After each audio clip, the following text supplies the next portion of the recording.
Hey, my dear students, what's up? I hope you're so fine and you're so fantastic. And I'm also very happy like every time. आप लोगों को पता होगा कि आज का जो टॉपिक है ना ये काफ़ी इम्पॉर्टेंट टॉपिक है and it plays a vital role in our life, specially today's life.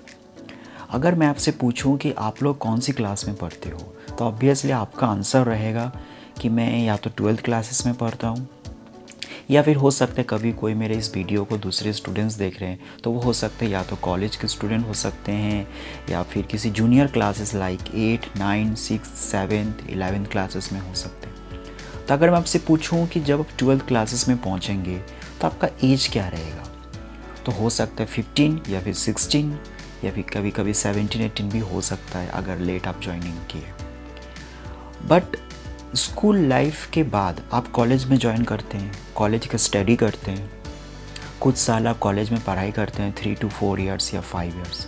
उसके बाद कोई कोई स्टडी और आगे करते हैं यूनिवर्सिटी, या फिर कोई हो सकता है कॉलेज के बाद ही अपना कैरियर किस दिशा में चला जाता है, जॉब के फील्ड में। बट क्या आपको कभी ऐसा महसूस हुआ है कि कई बार हम 12th कंप्लीट हो जाता है और कॉलेज में जाके पता चलता है कि मैं करूँ क्या लाइफ में, या फिर कॉलेज कंप्लीट हो जाता है और जब हम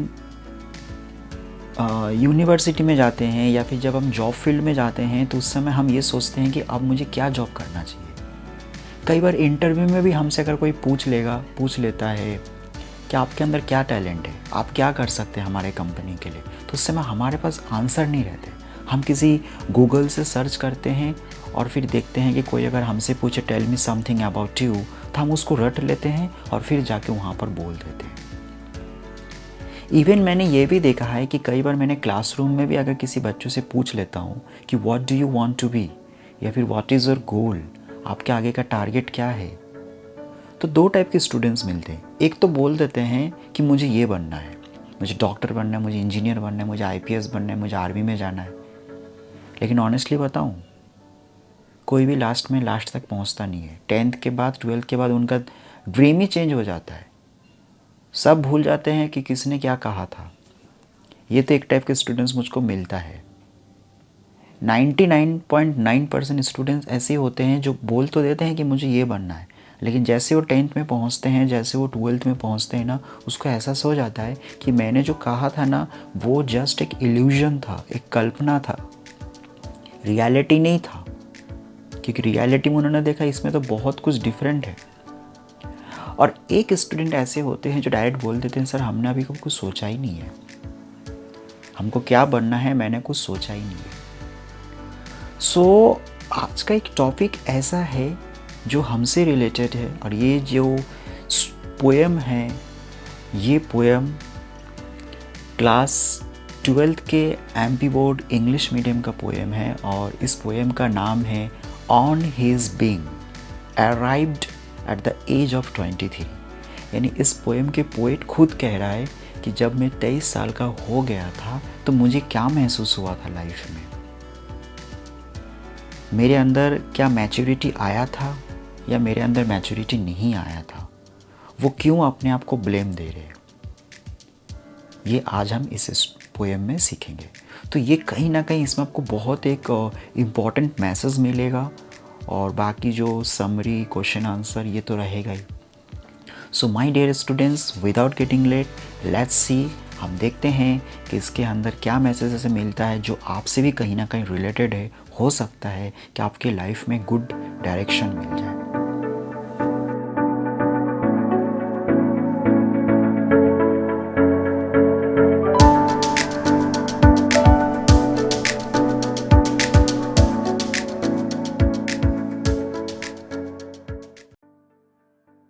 सो माय डियर स्टूडेंट्स, जैसे मैंने अभी आप लोगों को कहा था थोड़ी समय पहले कि हमारा जो लाइफ है, इस लाइफ में सबसे बड़ी प्रॉब्लम तब आती है जब हम कंफ्यूज होते हैं अपने कैरियर को लेकर, अपने सब्जेक्ट को लेकर।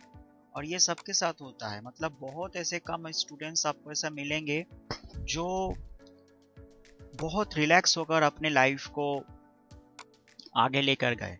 ज़्यादातर स्टूडेंट्स के साथ यही प्रॉब्लम होती है कि वो आफ्टर 10th आफ्टर 12th के बाद वो कंफ्यूज रहता है कि मैं आगे जाके क्या करूं। और ये समय ऐसा है कि हमको पता भी नहीं चलता है कितने जल्दी ये समय एकदम सा निकल जाता है। तो जो आज का पोएम है, इस पोएम में हम यही सीखेंगे।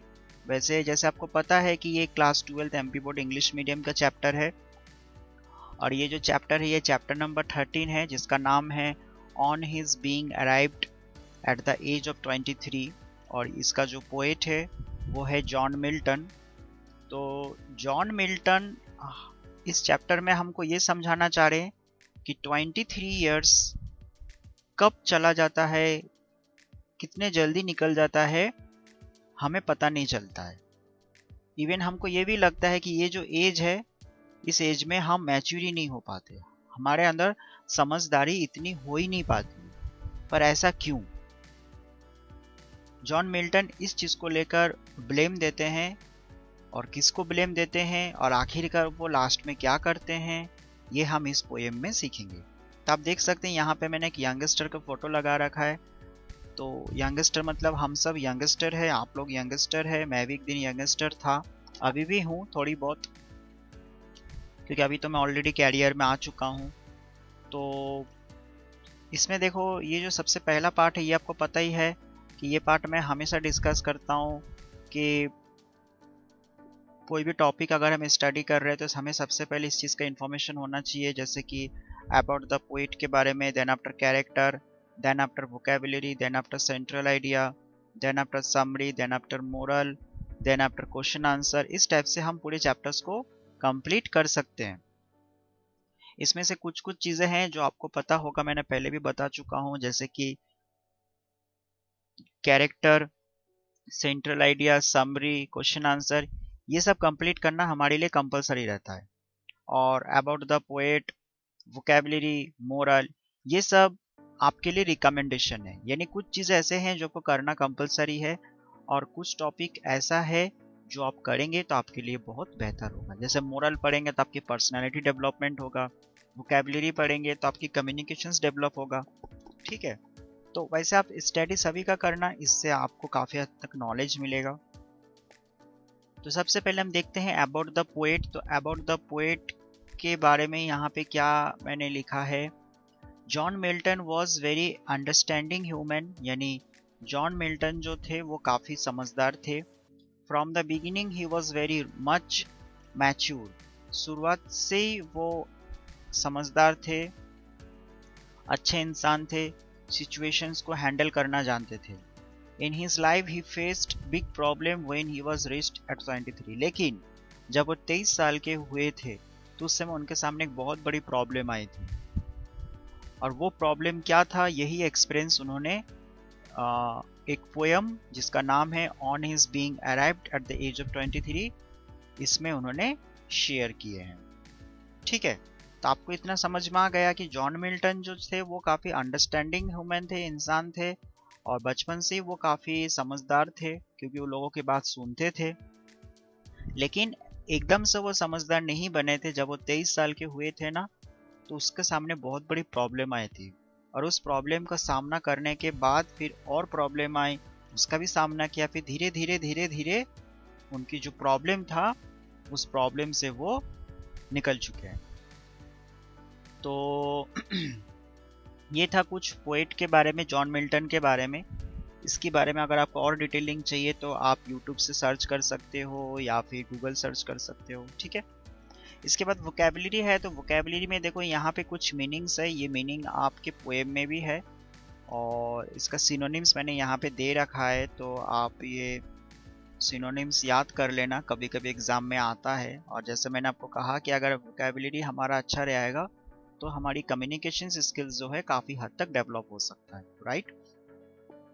तो ये थोड़ा सा मीनिंग है, आप इसको देख लेना। जैसे टास्क मास्टर को बोलते हैं ऑनर, लॉट का मतलब यहाँ पर होता है डेस्टिनी। वैसे लॉट का मतलब होता है बहुत, पर इस पोएम में लॉट का मतलब है किस्मत यानी डेस्टिनी। ठीक है, तो ऐसे कुछ different different meanings you will get hair.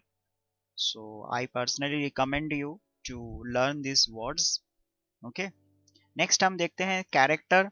तो वैसे कैरेक्टर इसमें जो है वो जॉन मिल्टन खुद ही है, क्योंकि ये जो जॉन मिल्टन ने ये जो पोएम लिखा है ये इनका पर्सनल एक्सपीरियंस है। मतलब जब वो 23 साल के हो गए थे तो उनको अपने लाइफ में क्या क्या प्रॉब्लम हुआ था, उनको क्या एक्सपीरियंस मिला था, इस एक्सपीरियंस के माध्यम से उन्होंने एक पोएम लिखा है। तो इसमें जो कैरेक्टर है वो जॉन मिल्टन खुद ही है।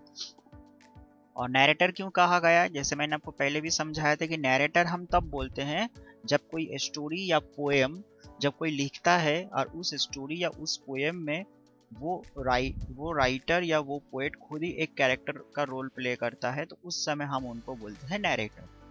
क्योंकि जॉन ने इस पोएम को लिखा और इस पोएम में जॉन ने खुद ही एक रोल प्ले कर रहा है, स्टूडेंट का रोल प्ले कर रहा है, तो इस हिसाब से जॉन बन गया नैरेटर। ठीक है, आई होप आपको ये कैरेक्टर समझ में आया होगा, about the poet and vocabulary समझ में आया। अब हम स्टडी करेंगे सेंट्रल आइडिया। तो सेंट्रल आइडिया मतलब क्या होता है, इस पोएम को शॉर्ट में समझना। देखो बहुत इजी है। Actually on his being arrived at the age of 23 is written by John Milton. मतलब ये जो पोएम है ये किसने लिखा है, जॉन मिल्टन ने लिखा। John neglects about his grown age. मतलब जॉन को बिल्कुल पसंद नहीं था कि उनका एज बढ़े।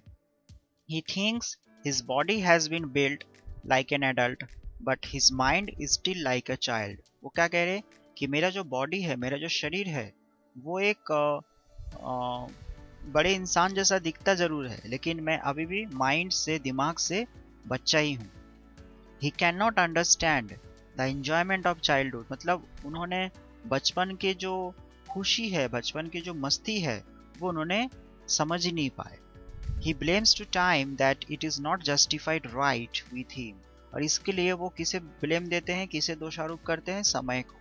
वो क्या कहते हैं कि समय ने उनके साथ जो भी कुछ किया है वो गलत किया है, वो सही नहीं है। But another side, he accepts that all things which is happened in his world by the God grace. लेकिन दूसरी तरफ वो ये भी स्वीकार करते हैं कि इस दुनिया में जो कुछ भी होता है सब भगवान की मर्जी से होता है, भगवान की इच्छा से होता है। He says he is all in all. आगे वो क्या कहते हैं, भगवान ही सब कुछ है, सर्वे सर्वा है। Nothing is hidden from his sight. उनके दृष्टि से कुछ भी नहीं छुपता है। We should accept his all agreement. इसलिए हमें उनकी जो भी मतलब सहमति है वो हमें स्वीकार करना चाहिए। The poet says ahead that nothing is happened without his wish. साथ में वो ये भी कहते कि इस दुनिया में जो कुछ भी होता है उनके मर्जी के बिना कुछ भी नहीं होता। He knows better than us. उन्हें सब कुछ मालूम है हमसे बेहतर। He is the master of ruling the universe. और वो इस यूनिवर्स का मास्टर है। तो आपने देखा कि यहाँ पे सेंट्रल आइडिया में क्या बताया कि यहाँ पे ये जो पोएम है, इस पोएम जॉन मिल्टन ने लिखा है। जॉन मिल्टन को क्या पसंद नहीं था कि उनका जो एज बढ़ रहा है डे बाय डे, वो जॉन को बिल्कुल पसंद नहीं था। क्योंकि उनका यह मानना था कि मेरे शरीर भले ही आज बड़े इंसान में दिखता हूँ, बड़े हो चुका हूँ, लेकिन मेरा मन अभी भी बचपन जैसे ही है। मैं अभी भी बचपन की जो मस्ती है उसको मिस करता हूँ, क्योंकि मैंने कभी महसूस ही नहीं कर पाया कब मेरा बचपन चला गया। इसलिए वो समय को दोष देते हैं कि समय ने जो कुछ भी किया है वो गलत किया है। लेकिन साथ में वो ये भी कह रहा है कि कुछ चीज़ें ऐसे होते हैं जिनको हम रोक नहीं सकते हैं, और भगवान इस दुनिया में सबसे शक्तिशाली है, भगवान मास्टर है, उनको हमसे बेहतर नॉलेज है, बेहतर जानकारी है। बिना उनकी मर्जी के कुछ भी चीज़ इस दुनिया में नहीं होता है। उन्हें सब कुछ पता है क्या सही है क्या गलत है। इसलिए हमें उनकी हर एक जो सहमति है हमें मंजूर करना चाहिए, क्योंकि वो हमसे ज़्यादा ज्ञानी है।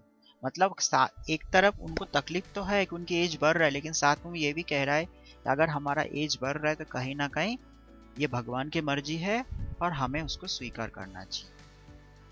ठीक है, ये central idea.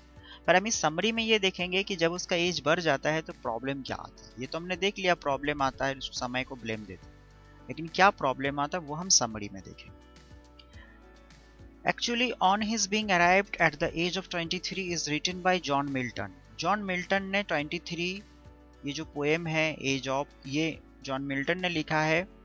John Milton blames to time because he thinks that time has stolen his youth. John Milton समय को दोषी ठहराता है क्योंकि उनको ऐसा लगता है कि उनका जो यौवन है, उनका जो युवक समय है, युवक काल है, वो समय ने चुरा लिया है, बहुत जल्दी ले चला गया. The poet says that right now his age is 23, but it has been without given any notice. Poet क्या कहते हैं कि आज मेरा एज 23 है, लेकिन ये जो 23 मेरा एज हुआ है इसके लिए मुझे कोई इंफॉर्मेशन नहीं दिया गया है. बिना इंफॉर्मेशन की मेरा 23 हो गया, मतलब मुझको बताया भी नहीं गया कि कल आपका 23 होने वाला या अगले साल आपका 23 होने वाला. ऑटोमेटिक हो जाता 23, 24, 25. आपने देखा होगा कि कोई हमको बोलता नहीं है कि तुम्हारा एज अभी 15 है, या कोई हमको इन्फॉर्म भी नहीं करता, ऑटोमेटिक हो जाता है 15, 16, 17. He says that he is grown at 23 so fast. वो आगे क्या बोलते हैं कि मेरा 23 साल कैसे हो गया मुझे पता भी नहीं चला. और ये सच में मुझे भी कई बार पता नहीं चलता है मेरा कब स्कूल कंप्लीट हो गया, कब कॉलेज कंप्लीट हो गया, कितने जल्दी जल्दी मैं 33 के हो चुका हूँ. इवन 1-2 साल में मैं 34, 35 के हो जाऊंगा, पता ही नहीं चलता एज, सच में. He could not enjoy his life. वो कह रहे हैं कि मेरा एज इतना जल्दी बढ़ चुका है कि मैं लाइफ को एंजॉय भी नहीं कर पाया. He has no idea about his career. Even सबसे बड़ी प्रॉब्लम जो मैंने अभी कहा कि कई बार तो हमको कैरियर के बारे में पता नहीं चलता है कि हमको आगे जाके करना क्या है. एज तो हो चुका है 23 साल, लेकिन करना क्या है, किस फील्ड में जाना है, कैसे करना है, पता ही नहीं चलता है. He thinks that his mind is not mature properly. वो क्या कह रहे हैं कि मेरा 23 साल हो चुका है, मुझे कैरियर के बारे में पता नहीं है, मुझे ये भी नहीं मालूम समझदारी क्या होता है. हम तो जाने अनजाने में पता नहीं कितने सारे गलतियां कर बैठे. तो वो कह रहा है कि मेरा माइंड ही मैच्योर नहीं है अभी तक. मैच्योर मतलब समझदारी. His inner maturity is not developed in a proper way, but still he is growing. वो कह रहे कि मेरे अंदर की जो समझदारी है, समझ है, वो पूरी तरीके से तैयार ही नहीं हुआ है, लेकिन फिर भी मेरा एज बढ़ता जा रहा है. तो कहीं ना कहीं इट इज नॉट राइट, ये सही नहीं है, क्योंकि इससे तो हमको प्रॉब्लम आएगी आगे जाके, हम फेलर हो सकते हैं. इसलिए अब देखना बहुत बच्चे फेल हो जाते हैं क्योंकि उनको मैच्योरिटी नहीं रहता है. वो कर लेता है कोई भी काम, कोई भी जॉब, कोई भी पढ़ाई, फिर बाद में जाकर उनको प्रॉब्लम आती है. इसलिए होता पता है. He needs time to make everything properly. वो क्या कह रहे हैं, इसके लिए हमको जरूरत है समय की. समय हमारे पास रहेगा तो हम हर चीज को सही तरीके से कर सकते हैं. But again he realizes that whatever is happened and is happening with him just because of the God wishes. फिर वो सोच रहा है कि नहीं यार, हम इस चीज को रोक नहीं सकते, क्योंकि इस दुनिया में जो भी हुआ है या जो भी हो रहा है ये सब उनकी मर्जी से है. और वो कौन है, भगवान, ईश्वर. वो सर्वे सर्वा है. इस दुनिया का, इस ब्रह्मांड का सबसे शक्तिशाली वही है.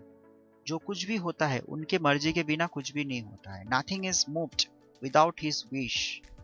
He knows everything. उन्हें सब कुछ मालूम है, किस वक्त क्या करना चाहिए, कैसे करना चाहिए, कब तक करना चाहिए. He knows everything.